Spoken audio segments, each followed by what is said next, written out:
Magandang hapon mga kabarangay.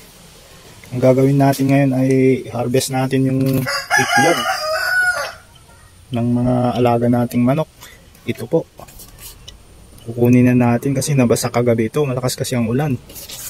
Ayun po. Harvest natin. Ayan, brown. Ayan yung ginawa kong pansamantalang itlogan nila mga kabarangay. Ayun po. Karton lang. Ayan, meron pang isa doon.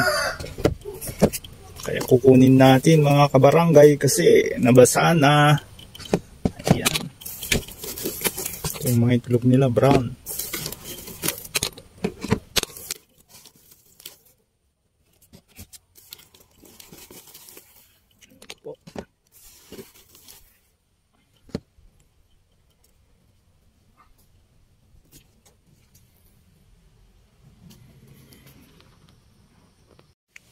Ito na po yung panglas mga kabarangay. Isa lang yung itlog. Ayan. Ayan po yung harvest natin mga kabarangay.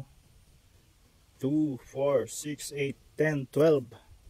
12 kabarangay yung itlog nila. Ayan po. So hanggang dito na lang mga kabarangay. Thank you very much for watching. God bless.